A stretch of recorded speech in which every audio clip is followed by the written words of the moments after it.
Eu acho interessante fazer uma revisão sobre operações com números inteiros no ensino médio, ou, melhor dizendo, né, com operações com números negativos, que é o que interessa, porque quando isso é apresentado lá no ensino fundamental, não dá para ter uma visão muito profunda sobre essas operações que acontecem com os números negativos. Tem uma parte que é bem intuitiva, da parte de adição e subtração, mas quando chega na parte de multiplicação e divisão, aí as coisas não ficam muito precisas para os alunos, quer dizer, não tem como dar muita profundidade para os alunos, o que depende de uma estrutura, né, de teoremas e tudo. Então, tem aluno que fica confuso com isso para sempre. Então, usa jogo de sinal quando não deve, não usa quando deve, né? Fica decorando regra que não precisa. Então, no ensino médio, a gente pode dar uma atenção mais madura para isso, e é essa a intenção aqui com essa revisão. Tá? Então, eu vou começar com uma atividade bem intuitiva, que é essa coisa que eu falei de adição e subtração com números negativos, uma parte disso, porque hoje a gente lida com números negativos, né? Diferente do contexto histórico de séculos atrás, que não se lidava com números negativos. Tá? Então, com essa primeira atividade aqui, vocês vão entender o que eu quero dizer. Vamos fazer junto. Em um certo dia, na cidade de Urupema, às 20 horas, a temperatura registrada foi de 4 graus Celsius. Então, vamos lá, às 20 horas, 4 graus Celsius. Entre 20 e 2 horas, a temperatura caiu 7 graus. Entre 2 e 4 horas, a temperatura caiu 5 graus. Entre 4 e 6, a temperatura subiu 2 graus. Entre 6 e 8, a temperatura subiu 9 graus. Com base nesses dados, informe as temperaturas nessa cidade às 2, às 4, às 6 e às 8. Beleza, então só com essas variações aqui, a gente consegue determinar esses 4 horários que estão sendo pedidos. Bom, então vamos lá, vamos fazer devagarinho aqui. Se às 20 horas a temperatura era de 4 graus Celsius, opa, aqui é só a bolinha, né? Quando fala temperatura é só a bolinha. Quando coloca esse tracinho aqui é o número ordinal, né? O quarto, que não é o caso aqui. Tá, então 4 graus.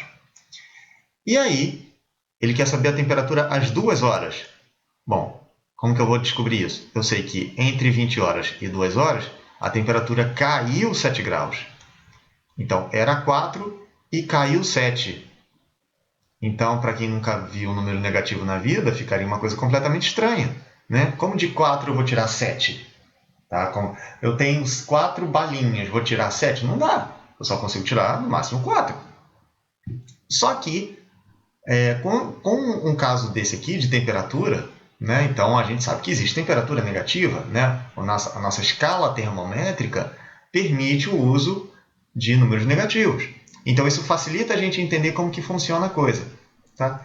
Então, vou até fazer como se fosse a representação de um termômetro. Vou botar na vertical, tipo termômetro de parede que tinha na casa da minha avó, lá no sítio da minha avó. Então, fica lá uma barrinha vertical com a coluna de mercúrio, né, que vai subindo ou descendo, se esquenta ou se esfria. Nunca chegou a temperatura negativa, mas existe termômetro que comporta isso. Então, digamos que aqui seja a escala do meu termômetro, uma escala, né, na vertical, e aqui está a temperatura de 4 graus Celsius. Então, vai ter a temperatura de 3, 2, 1, 0, 0 grau. E aí, abaixo disso, vai ter a temperatura de 1 grau negativo, certo? 2 graus negativos, 3 graus negativos, 4 graus negativos e por aí vai. Então, vamos ver para esse primeiro horário aqui de 2 horas. Bom, ele fala que entre 8 da noite e 2 horas a temperatura caiu 7 graus. Então, vamos lá. Bom, se tivesse caído 4 graus, ela chegaria na temperatura zero. Caiu 4 graus. Ela chegaria no zero. Só que não caiu só 4, caiu 7. Então ainda faltam cair os outros 3 graus. Então, se eu estou no zero e ainda vão cair 3 graus, então eu vou ter menos 1, menos 2, menos 3 graus. Né? Para cada grauzinho que caiu aqui, eu vou descendo uma unidade. Então, às 2 da manhã, a temperatura parou aqui no menos 3 graus Celsius. Então, aqui, menos 3 graus Celsius. Vamos ver às 4 da manhã. Ó, entre 2 e 4 da manhã, a temperatura caiu 5 graus. Então, já estava negativo e caiu 5. Então, como que a gente anda com isso aqui? Vou botar de outra cor. Então, ó, caiu 1, 2, 3, 4, 5. Certo? Vou botar aqui. E aí, provavelmente, vocês talvez já tenham a resposta aí na cabeça, sem precisar ficar andando um por um. E é bom isso, né? É bom que a gente não precise ficar andando de um em um aqui. Tá? Ou seja, se eu estou no 3 negativo e andou 5 para baixo, então é como... é o mesmo... eu posso usar o raciocínio do simétrico, né? Como se tivesse um espelho aqui no 0 grau. E seria como se eu tivesse, então... de novo, né? Eu estou no menos 3 e vai cair 5. Onde que vai parar? Eu poderia pensar no simétrico disso, né? Na imagem do reflexo disso. Então, seria como se eu estivesse no 3 e subisse 5. Que aí é só com número positivo, a gente sabe. Tá? Então, quem estiver viajando, vai aí contando de 1 em 1. Né? Vai ver que vai parar aqui no... Deixa eu fazer o pulo aqui direto. Do menos 3 caiu 5, a gente vai chegar no menos 8 graus Celsius. Tá? Essa temperatura aqui às 4 da manhã. Menos 8 graus Celsius. Ok? Agora, às 6 da manhã. Entre 4 e 6, a temperatura subiu 2. Então, se aqui estava menos 8 e subiu 2, então, deixa eu botar aqui de outra cor. Aqui no menos 8. Então, subiu 2. Subiu 1, foi para o menos 7. Subiu outro, foi para o menos 6. Então, aqui a temperatura às 6 da manhã. Às 6 da manhã, menos 6 graus Celsius. Como eu falei, isso aqui é para fazer de forma intuitiva. Tá? Então, só para a gente ir se acostumando com essa coisa de andar aí pelos números positivos e negativos, como fica essa transição. Tá? Quem quiser, pode colocar essa barrinha aqui na horizontal, né? Quem estiver precisando de alguma ajuda aí de visualizar os números dessa forma, não precisa ser necessariamente na vertical, pode ser na horizontal também. Beleza? E aí, finalmente, às 8 horas, entre 6 e 8, a temperatura subiu 9 graus. Então, às 6 era de menos 6, e aqui subiu 6 graus. Então, eu estava no menos 6, e agora vai subir 9. E aí eu vou fazer uma coisa parecida que eu fiz aqui no começo. Se eu estou no menos 6 e subiu 9, bom, eu vou dividir isso em 2 pulos. Um primeiro pulo de subir 6 graus, né, aí se eu estou no menos 6 e aumenta 6 graus, eu paro no 0. Tá, só que não subiu só 6, subiu 9 graus. Então ainda faltam subir outros 3 graus, certo? Então, se eu estou no 0 e ainda vai subir 3 graus, eu vou cair, então, obviamente, no 3 graus Celsius. Então, aqui eu tenho todo o pulo de subir 9 graus. Subiu 6, depois subiu 3. Então, aqui a temperatura final, às 8 horas, vai ser de 3 graus Celsius. Bom, uma coisa que vale a pena comentar aqui, que é um detalhe importante a se comentar, é o uso do sinal de menos para denotar um número negativo. Tá? Então, por que a gente está acostumado com o sinal de menos para usar na subtração?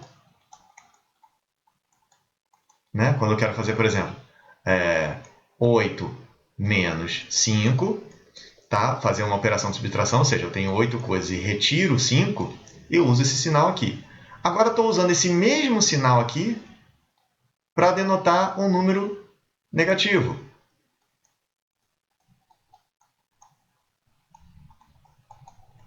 E a gente vai ver que é uma boa escolha usar esse mesmo sinal para essas duas coisas, porque elas estão intimamente vinculadas. Tá? Não precisava ser necessariamente isso aqui. Tá? Vou dar um exemplo. Ali eu coloquei, vou colocar uma reta numérica na horizontal dessa vez. Tá? Então, digamos que aqui eu tenha o 0 e aqui tem os números positivos, que a gente está mais acostumado. 1, 2, 3. Eu vou me ater aqui só aos números inteiros. Eu poderia, inclusive, pegar número quebrado aqui. Não faria grande diferença. Mas primeiro, vamos tratar de usar os números negativos só os inteiros. Tá? Porque aí depois não tem diferença nenhuma quando for tratar dos quebrados. Eu poderia falar assim, então está crescendo nessa direção. Né? Os números que estão à direita do zero, eu posso chamar de, sei lá, 1 à direita, 2 à direita, 3 à direita. E os caras que estão à esquerda do zero, eu poderia denotar por 1 à esquerda, 2 à esquerda, 3 à esquerda. Não teria problema nenhum. Tá? Então, eu ainda assim separaria em 2 grupos, só que eu vou usar a nomenclatura que a gente está acostumado. Tá? Esse grupo aqui que está à direita do zero, a gente chama de... está crescendo para a direita. Né? A gente chama de números positivos. E a galera que está do outro lado, está à esquerda do zero, né? Se está crescendo para a direita, então andando para a esquerda, a gente tem os números negativos à esquerda do zero. Então, a grande novidade aqui, a gente conhecia os números positivos. A grande novidade é toda essa parte aqui. Claro que ela continua aqui, né? Não vai só até o 3. Então, esses caras aqui, que a gente conhece como números negativos, na verdade, a grande novidade é o fato deles serem os simétricos. A gente chama de simétricos desses caras aqui da direita. Na verdade, a gente vai ver até que é mais ampla essa ideia de simetria. Mas eu vou começar assim. Então, esse 1E, ou o menos 1, como a gente está acostumado, é o simétrico desse cara aqui.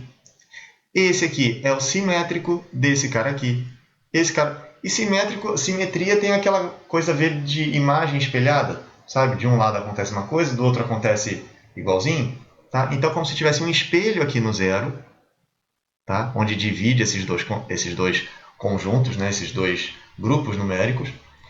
E aí, pronto. Então, como se tivesse um espelho, o cara que está aqui... Né? Não vou pegar quebrado, não. Vou pegar aqui o 4, por exemplo. O 4... Né? Então, tem essa distância aqui do zero, de 4 unidades. Se eu pegar essa mesma distância, só que andando para a esquerda... Tá? Eu vou ter um cara aqui que é a imagem simétrica do 4. Então, o simétrico do 4, no caso aqui, é o 4 que está à esquerda, que a gente conhece como menos 4. Tudo bem? Uma outra forma de pensar, né, como eu escrevi aqui essa reta numérica na horizontal, é como se a gente pudesse pensar em um tabuleiro. Né? Imagina um jogo de tabuleiro que tem essas casas que a gente anda. Né? Como se fosse uma coisa assim.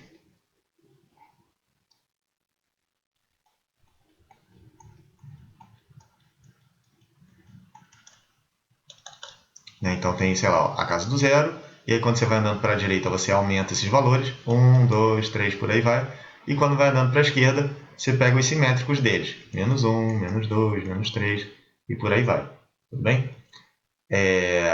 Essa noção aqui de casinhas no tabuleiro é bem legal para a gente entender melhor como funcionam as operações de adição e de subtração com números inteiros. Aí depois as de multiplicação e divisão, aí é outra história que a gente vai ver mais lá na frente. Mas por enquanto é bom ter essa ideia aqui na cabeça, né? Os deslocamentos nas casinhas do tabuleiro, como essas operações de adição e subtração. Então a moral da história é que é o seguinte: inicialmente a gente trabalhava só com esse conjunto aqui dos números positivos, né? Em particular dos números naturais, né? O zero podendo estar ou não, aí depende do contexto que a gente está trabalhando.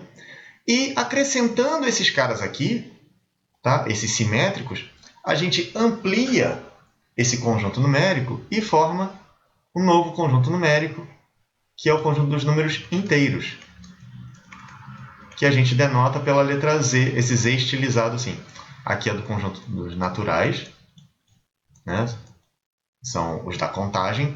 E aí, acrescentando esses simétricos aqui dos naturais, a gente tem os inteiros, que denota por esse Z. Então, é importante perceber o conjunto dos inteiros como uma extensão do conjunto dos naturais. Beleza? Então, vamos dar uma praticada nesses novos elementos aí, para a gente continuar avançando aí no conteúdo. Determine, item A, o simétrico do 3. Então, de novo, o que é simétrico de um número? Imagina aqui a minha reta numérica com os números inteiros. Então, eu tenho aqui o 0, né, que divide os dois grupos de positivos e negativos. Aqui eu tenho 3, né, digamos que a reta cresça para lá. O simétrico vai ser o cara que está a uma mesma distância do zero, só que para o outro lado. Tá? Então, no caso aqui vai ser o menos 3. O simétrico do 3 é o menos 3. O simétrico do menos 2. Então, o menos 2 está aqui. Né? Vou botar aqui de outra cor. O menos 2 está aqui. Então, o simétrico dele vai ser o cara que está a essa mesma distância, só que para o outro lado. Tá? Então, no caso, vai ser o 2. O simétrico do menos 2 é o 2. Moral da história, aqui para o item A, é o seguinte.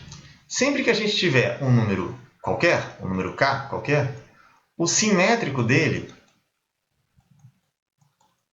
vai ser denotado por menos k. E usando essa ideia da distância até o zero, a gente chega à seguinte conclusão.